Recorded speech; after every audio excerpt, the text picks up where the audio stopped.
Lelena panatinati tsy maintsy ataon'izy raha tenenine. Hola amigas. Ry tovolahy, manaiky ve anao nampiakatra io tovovavy vadinao?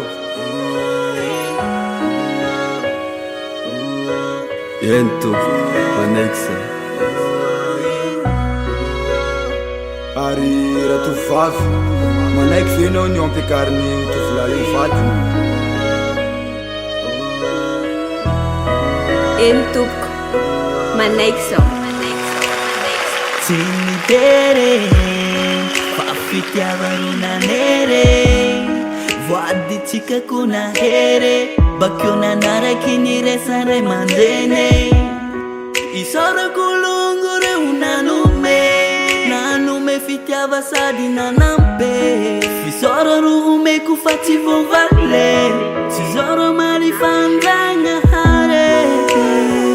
Vadiko tiako hainao zaho tia, avy asiako peratia, teo anaraiky fa tsy hoania. Araiko teny matotse, fitiava mifatotse, fanajana sy afalia, ao koa tia, le zanaka iria, anome amamina sy afalia.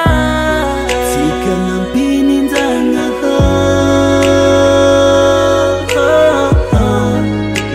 nofotsika ronanja,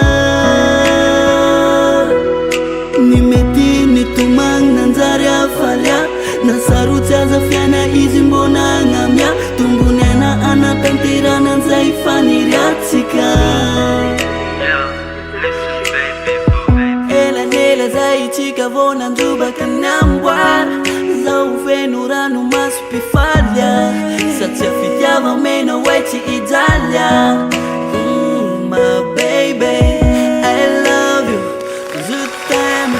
Tiako andro lera tiky jano eky, satria androandroany iananeky, baka mataotsy fa tsy zay fanajana ro namefy. Vadiko tiako hainao zaho tia, avy asiako peratia, teo anaraiky fa tsy hoania. Araiko teny matotse, fitiava mifatotse, fanajana sy afalia, ao koa tia, le zanaka iria.